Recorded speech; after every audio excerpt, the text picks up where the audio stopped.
കൃത്യമായി ഇടതുപക്ഷ ജനാധിപത്യ മുന്നണിയിൽ കേരള കോൺഗ്രസ് ഉറച്ചു നിൽക്കുമെന്ന് ചെയർമാൻ തന്നെ വ്യക്തമാക്കിയിട്ടുണ്ട്. അത് വളരെ ക്ലിയറാണ് ആ സ്റ്റേറ്റ്മെന്റ്. അതുകൊണ്ട് തന്നെ അതിനകത്ത് എന്തെങ്കിലും ഒരു ആശങ്കയ്ക്കോ അല്ലെങ്കിൽ ഏതെങ്കിലും നിലയ്ക്കുള്ള ഒരു ആശയക്കുഴപ്പത്തിനോ അടിത്തറയില്ല. മന്ത്രി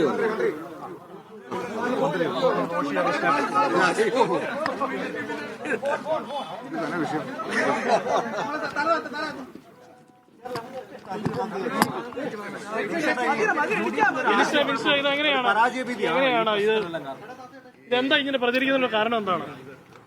നിങ്ങളെ പ്രചരിപ്പിക്കുന്നതല്ല, ഒരാശയക്കുഴപ്പവും ഇവിടെ ഇല്ല. എന്താ ആശയക്കുഴപ്പം? അല്ല, ഇപ്പോഴും UDF നേതാക്കളും കോൺഗ്രസ് നേതാക്കളും പറയുന്നത് വാതിൽ തുറന്നിട്ടിട്ടുണ്ടെന്ന് അവർ പറയുന്നത്. അതെന്തുകൊണ്ടാണെന്നുള്ള ചോദ്യം. അത് നല്ല വിശാല മനസ്ഥിതി ഉള്ളതുകൊണ്ടല്ലേ. നല്ല മനസ്സുള്ളവരെ അങ്ങനെ ചെയ്യാൻ കൊണ്ടുപോകുള്ളൂ. പുറത്താക്കിയവരാണ് വാതിൽ തുറന്നിട്ടുണ്ടെന്ന് പറയുന്നത്. പുറത്താക്കിയവര് വാതിൽ തുറന്നിട്ടുണ്ടെന്ന് പറയുന്നത് എത്രയോ നല്ല മനംമാറ്റം, അതൊക്കെ നമ്മൾ കാണേണ്ടത്.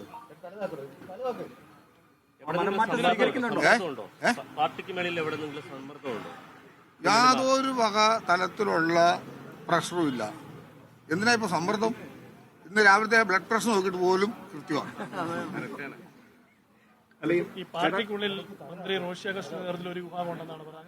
പിന്നെ ഈ എന്റെ നേതൃത്വത്തിന് കീഴിലും ഒട്ടേറെ ആൾക്കാർ നിൽക്കുകയല്ലേ. പാർട്ടി ചെയർമാന്റെ കീഴിലല്ലേ ഞാൻ നിൽക്കുന്നത്. ഞങ്ങളുടെ കൂടെ അല്ല ഇഷ്ടം പോലെ ആൾക്കാർ ഇരിപ്പുണ്ട്. കേരള കോൺഗ്രസ് UDF വിട്ടത് അന്ന് UDF ചവിട്ടിപ്പുറത്താക്കിയതാണെന്നുള്ള നിലപാടായിരുന്നു ഉണ്ടായിരുന്നത്. അതേ കോൺഗ്രസ് തന്നെ ഇപ്പൊ വാതിൽ തുറന്നിട്ടുണ്ട്, സ്വാഗതം എന്ന് പറയുക.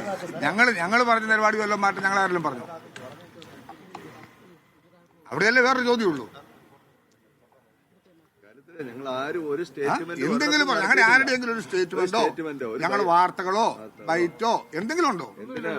ഒരു സോഷ്യൽ മീഡിയയിലൂടെയുള്ള പോസ്റ്റ് ഇട്ടതേ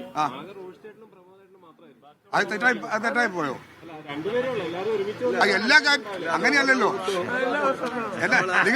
നിങ്ങൾ ഒരു ചാനലിൽ ചെയ്യുന്ന വാർത്ത എല്ലാ ചാനലും ഒരുമിച്ച് ചെയ്യുന്നുണ്ടോ? ഇല്ല, പറ്റിയല്ല. ഓരോരുത്തർ ചോദിക്കുകയാണെങ്കിൽ എല്ലാത്തിനും മറുപടി പറയാം. പോസ്റ്റ് ഇടാതിരുന്ന വ്യത്യസ്ത അഭിപ്രായം ഉള്ളതുകൊണ്ടല്ല. പോസ്റ്റ് ഒന്നും അല്ല പ്രശ്നം, പാർട്ടിയുടെ നിലപാടാണ് പ്രശ്നം. ആ നിലപാട് ഞങ്ങളെല്ലാവരും ഇപ്പൊ ഞങ്ങൾ 4 MLA ഇവിടെ ഉള്ളൂ. ഇനിയും വരും ഒരാളുടെ 5. ജോസ് കെ മാണി ഇങ്ങ് വരും, പാർട്ടി ചെയർമാൻ. ഞങ്ങളുടെ നിലപാടെന്നും സുദൃഢമാണ്. KM മാണി പഠിപ്പിച്ച വഴിയെ യാത്ര ചെയ്യുന്ന പാർട്ടിയായത്. നിങ്ങൾക്ക് ആർക്കും ആ സംശയത്തിന് ആവശ്യമില്ല. കേരള കോൺഗ്രസ് പാർട്ടിയുടെ ചെയർമാൻ പറഞ്ഞ നിലപാടാണ് ഈ പാർട്ടിയുടെ നിലപാട്. അഭ്യൂഹങ്ങൾ പരത്താൻ ശ്രമിക്കുന്നത്, ഈ പാർട്ടിയെ വിഷമത്തിലാക്കാൻ ശ്രമിക്കുന്ന ചില ശക്തികളാണെന്ന് പാർട്ടി ചെയർമാൻ ഇന്നലെ പറഞ്ഞു കഴിഞ്ഞു. അതിനാൽ വിരാമം വിട്ടു. അതുകൊണ്ട് ഇനി അതിനെക്കുറിച്ചുള്ള ചർച്ചയ്ക്ക് യാതൊരു പ്രസക്തിയില്ല. നിങ്ങളെല്ലാം വന്നുകൂടി വളരെ സന്തോഷം. ഇക്കാര്യം എല്ലാവരും അറിയിക്കണം.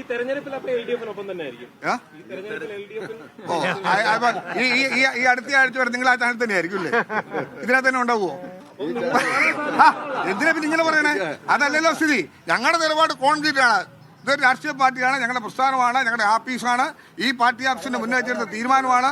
ആ തീരുമാനത്തിലൊന്നും യാതൊരു മാറ്റമില്ലെന്ന യാതൊരു ബുദ്ധിമുട്ടുമില്ലാതെ പാർട്ടി ചെയർമാൻ വ്യക്തമാക്കിയ സാഹചര്യത്തിൽ അതിനോടൊപ്പം നിൽക്കുന്ന ഞങ്ങളോട് ഈ ചോദ്യങ്ങൾക്കൊന്നും യാതൊരു പ്രസക്തിയില്ല.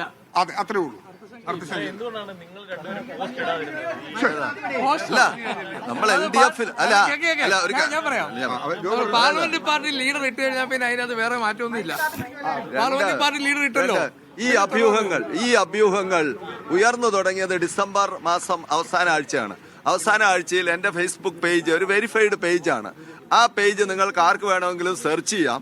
അതിനകത്ത് ഞാൻ കൃത്യമായി പറഞ്ഞിട്ടുണ്ട്, വ്യാജ പ്രചരണങ്ങൾ അവജ്ഞയോടെ തള്ളുന്നു. കേരള കോൺഗ്രസ് LDFന്റെ അഭിവാജ്യ ഘടകമാണ് എന്ന് പറഞ്ഞ് സുവ്യക്തമായി വിശദീകരിച്ച് LDFന്റെ ഭരണനേട്ടങ്ങളും 3ാം വട്ടവും LDF ഭരണം ഉറപ്പാണ് എന്ന് വളരെ സുദൃഢമായി വ്യക്തമാക്കിക്കൊണ്ട് ഞാൻ പോസ്റ്റ് ചെയ്തിട്ടുണ്ട്.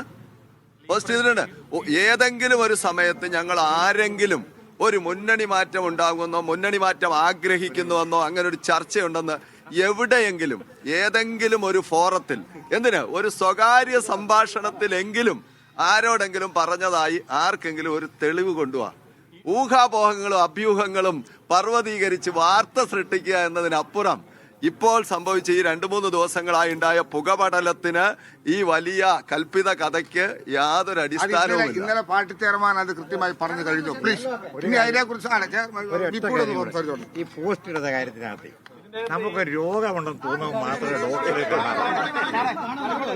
അല്ല, നമുക്കൊരു രോഗമുണ്ടെന്ന് തോന്നുമ്പോൾ മാത്രമേ ഡോക്ടറെ കാണാറുള്ളൂ. അല്ല, പോയി ഡോക്ടർമാരെ കാണാറുണ്ടോ? ഇല്ല. ഞങ്ങൾക്ക് ഇങ്ങനെ ഒരു സംശയത്തിന്റെ ആവശ്യമില്ലാത്തതുകൊണ്ട് ഞങ്ങളാരും പോസ്റ്റ് ഇട്ടില്ല. ഇടതുപക്ഷ മുന്നണി നിൽക്കുന്നത് ഞങ്ങൾ ദിവസവും രാവിലെ എഴുന്നേറ്റ് ഞങ്ങൾ ഇവിടെ നിൽക്കുന്നുണ്ട് കാര്യം. അതാരും ഒരു പോസ്റ്റ് ഈ പോസ്റ്റിങ്ങിന്റെ കാര്യത്തിനകത്ത് സത്യം പറഞ്ഞാൽ പലപ്പോഴും ഞങ്ങൾ അതിനകത്ത് വേറെ പ്രധാനപ്പെട്ട വിഷയം പറയാം. നിങ്ങളൊന്ന് ശ്രദ്ധിച്ചു, തമാശ കാര്യമില്ല. ആ സമരത്തിൽ ഞങ്ങൾ 5 പേരും പങ്കെടുത്തതല്ലേ? വൈകുന്നേരം വരെ 5 പേര് ഞങ്ങൾ പങ്കെടുത്ത ഒരു സമരം. ആ സമരത്തോടുള്ള ഐക്യദാർഢ്യവും നിലപാടുമാണല്ലോ ആ സമരത്തിൽ പങ്കെടുക്കുന്ന എല്ലാവരും പുലർത്തുന്നത്.